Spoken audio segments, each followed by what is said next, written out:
ایک نوجوان سے میری ملاقات ہوئی، 4 مہینے اس کے لگے ہوئے تھے، اور 4 مہینے لگانے کے ٹھیک 1 سال بعد میں اس سے ملا۔ اللہ کی قسم میں حیران رہ گیا۔ اس اسٹوری کو سننے سے پہلے ایک بات یاد رکھیں، ایمان جو ہے ماحول کے حساب سے کبھی کم ہوتا ہے، کبھی زیادہ ہوتا ہے۔ آپ اچھے ماحول میں رہیں گے، آپ کا ایمان بڑھے گا۔ جیسے موبائل کی بیٹری چارج ہوتی ہے، آپ کے ایمان کی بیٹری چارج ہوگی، آپ کا اللہ سے تعلق مضبوط ہوگا۔ اگر آپ گندے ماحول میں جائیں گے تو آپ کا ایمان کمزور ہوتا چلا جائے گا۔ آپ کے دل پر جو ہے نا گناہوں کی کالک، سیاہی، گندگی وہ بڑھتی چلی جائے گی۔ تو جیسا ماحول ہوتا ہے، حدیث میں یہی آتا ہے، آدمی خوشبو والے کے پاس ہوتا ہے تو اس کو خوشبو محسوس ہوتی ہے، راحت محسوس ہوتی ہے۔ اگر وہ کسی کوئلے والے کے پاس ہوتا ہے، بھٹی کے پاس ہوتا ہے، حدیث میں 2 باتیں ملتی ہیں، یا تو اس کو بھٹی کی گرماہٹ ملے گی، یا پھر وہ گرماہٹ نہیں تو کوئلے کی کالک اس کو لگے گی۔ تو یہ ماحول سے انسان بڑا اثر لیتا ہے۔ اگر آپ چاہتے ہیں کہ آپ کا ایمان بڑھتا رہے، آپ نیک ماحول میں رہیں، پھر آپ کو قرآن پڑھنے کا شوق ہوگا، ذکر کا شوق ہوگا، عبادت کا شوق ہوگا، تہجد کا ذوق بڑھے گا۔ اب برے ماحول میں ہوں گے، آپ کو گناہوں کی خواہش بڑھتی رہے گی، دن بدن بڑھتی رہے گی، کم نہیں ہوگی۔ تو ایک نوجوان سے میری ملاقات ہوئی، 4 مہینے اس کے لگے ہوئے تھے۔ ٹھیک 4 مہینے بعد مجھے پتہ چلا کارگزاری کہ بھائی اس نے تو نمازیں بھی پڑھنا چھوڑ دی ہیں، رمضان کے بھی روزے یہ کبھی رکھتا ہے کبھی نہیں رکھتا۔ میں حیران ہو گیا، میں سوچ میں پڑ گیا کہ 4 مہینے لگا کے، ہمارے زمانے میں 93 94 میں جب ہم وقت لگاتے تھے، ہم واللہ میں نہیں سوچ سکتا تھا کہ 4 مہینے لگا کے کوئی نماز چھوڑ دے یا داڑھی کٹا لے۔ لیکن اب موبائل کی نحوست ہے، اب اولاد کو ماں باپ مسجد میں بھیج رہے ہیں۔ اب حالات دیکھیں، اب نوجوان ابھی ہمارے یہاں سے 40 دن کی جماعت گئی، اب چلنے میں جب لڑکے اینڈرائڈ موبائل لے کے جا رہے ہیں تو شیطان تو آنا ہے کہ بھائی کچھ تو اسکرولنگ کر لیں۔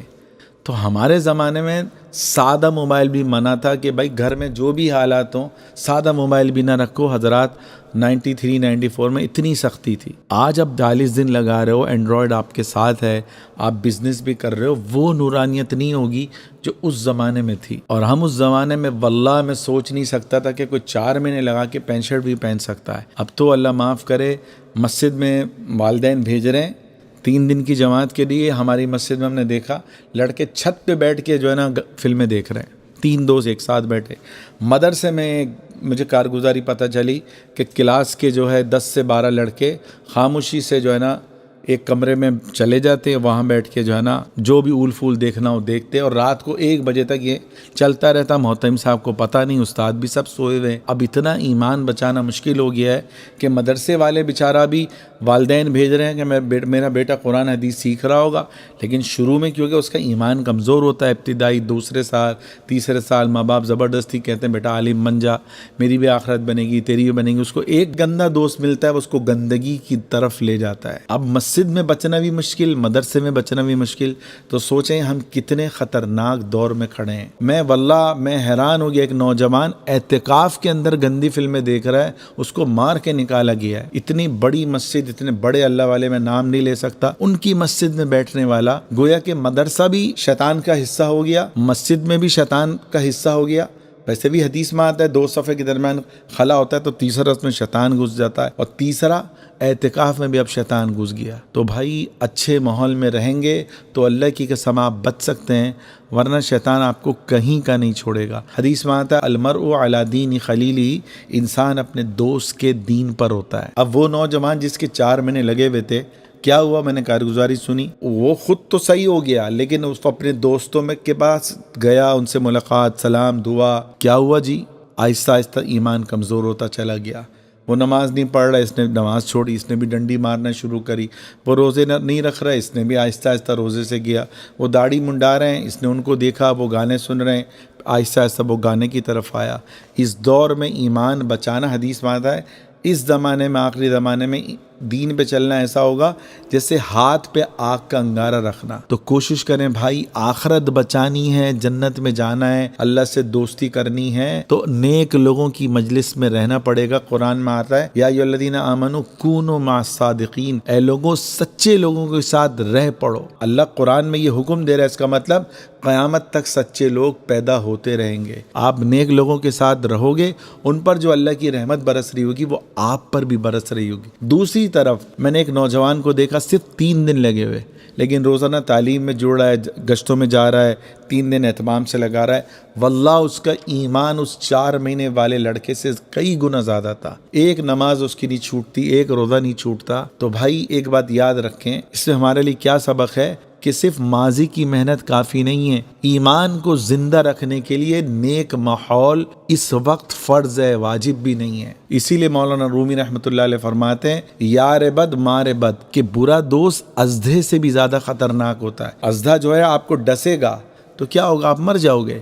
اور برا دوست ہاتھ پکڑے گا، ہاتھ پکڑ کے اپنے ساتھ آپ کو شراب کے اڈے پہ لے جائے گا، زنا کے اڈے پہ لے جائے گا، اور جو ہے ہاتھ پکڑ کے آپ کو جہنم میں لے جائے گا۔ ابو داؤد کی حدیث میں ہے، ہر شخص کو دیکھ لینا چاہیے کہ وہ کس سے دوستی کر رہا ہے، کیونکہ جب وہ جس سے دوستی کرے گا اس کے مذہب پر ہوگا، اس کے دین پر ہوگا، جیسا اس کا دوست ہوگا ویسا یہ بن جائے گا۔ صحیح بخاری کی حدیث ہے 5534 کہ نیک ساتھی اور برے ساتھی کی مثال آپ سے ہم نے فرمائی کہ مشک بیچنے والے اور بھٹی پھونکنے والے کی طرح ہے۔ اگر ایک آدمی مشک خوشبو بیچ رہا ہے، جو اس سے گزرے گا اس کو خوشبو ملے گی، جو بھٹی کے پاس سے گزرے گا اس کو یا تو کالک ملے گی یا گرماہٹ ملے گی۔ ایمان کو بڑھانے کے لیے اور ایمان کے گھٹنے کے لیے قرآن مجید میں اللہ نے ایک ارشاد فرمایا، ایمان بڑھتا ہے اور ایمان گھٹتا ہے۔ قرآن اس بارے میں ہمیں کیا کہتا ہے، وَإِذَا مَا أُنزِلَتْ سُورَةٌ فَمِنْهُمْ مَن يَقُولُ أَيُّكُمْ زَادَتْهُ هَٰذِهِ ایمانا،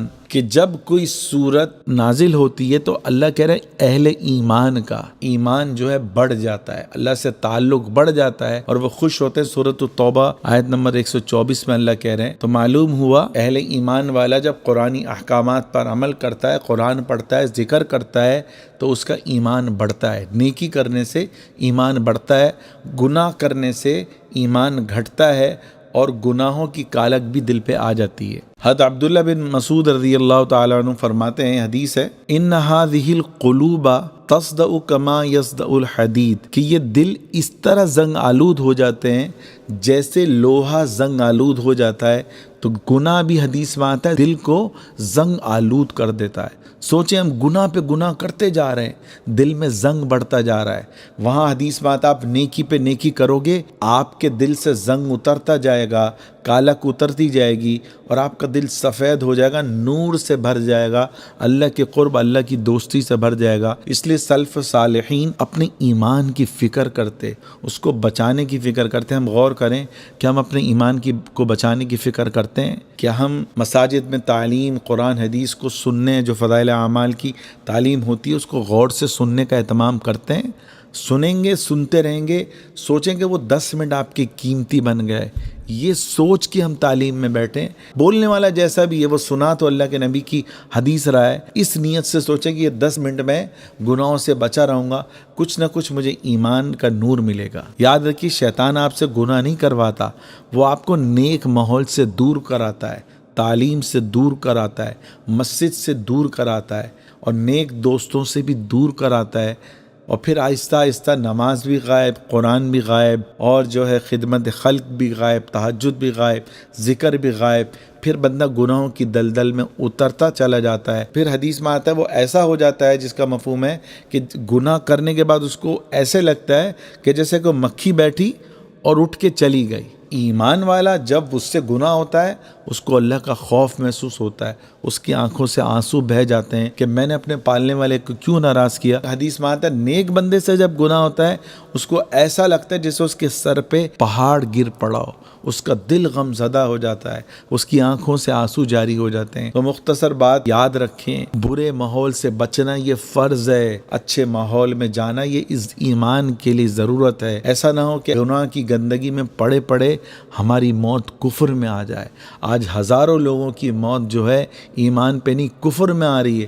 ہمارے ڈیفینس کا 15% طبقہ دہریہ بن چکا ہے، وہ کہتا ہے عذاب قبر کی کوئی حقیقت نہیں ہے۔ تو بھائی نیک ماحول میں جڑیں، آخرت ہمیشہ ہمیشہ کی ہے، دنیا فانی ہے، ختم ہونے والی ہے۔ اللہ تعالی ہمیں قرآن حدیث کی مجلسوں کو اور بیانات کو سننے کی توفیق عطا فرمائے۔